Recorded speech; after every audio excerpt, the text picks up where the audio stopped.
ሩሲያውያን ግን አሁንም ድረስ በአንድ ጥንታዊ ግን ውጤታማ በሆነ የጦር ውጊያ ያምናሉ። እሱም የሰማይ ላይ ቀጥተኛ የፊት ለፊት ውጊያ ወይም ዶግ ፋይት ፍጹም የበላይነት ነው ብለው ያምናሉ። የዚህ የክሬምሊን ኩራት የሆነው የሱ-57 ትልቁና ዋነኛው ሚስጥር ሱፐር ማኔቭሪቲ ወይም በአየር ላይ ያለው እጅግ የላቀ ሊታመን የማይችል የበረራ ቅልጥፍና ነው። የሩሲያ ኤሮስፔስ መሐንዲሶች በዚህ አውሮፕላን ላይ የገጠሙት ልዩ ሞተር ወይም ትረስት ቬክተሪንግ ኮንትሮል የጀቱ የጭስ ማውጫ ወደ ተለያየ አቅጣጫ በነጻነት መዞር ይችላል።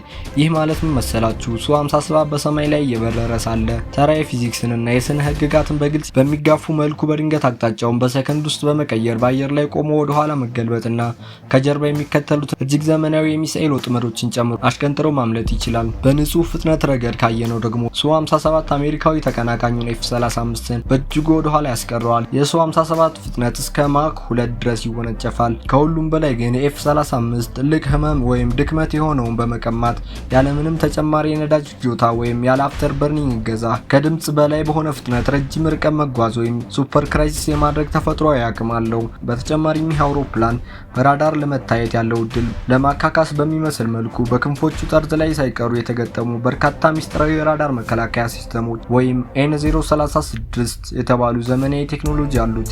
ይህም አብራሪው ከፊት ለፊቱ ያለውን ጠላት ብቻ ሳይሆን ከጎን ከጀርባ በኩል በስውር ሊያጠቁ የሚመጡትን አደጋዎች በሙሉ በቀላል እንዲያይና ቀድሞ እንዲከላከል ሙሉ እድል ይሰጠዋል። አሁን መላው ዓለም ወደሚጠብቀውና ወደማይቀረው ዋናው ወሳኝ ጥያቄ ላይ ደርሰናል። እነዚህ ሁለት የሰማይ ላይ አስፈሪ ግዙፍ የልዕለ ኃያላን ቁንጮች እውነተኛ የጦር ሜዳ ላይ ፊት ለፊት ተገናኝተው ገዳይ ፍልሚያ ውስጥ ቢገቡ ምን ይፈጠራል? የትኛው ፍልስፍና ነው ሌላኛውን ቀጥቅጦ የሚገዛው? እስኪ ይህንን ታላቅ ሚስጥር እጅግ ወሳኝ በሆኑ 3 ነጥቦች መዝነን እንየው።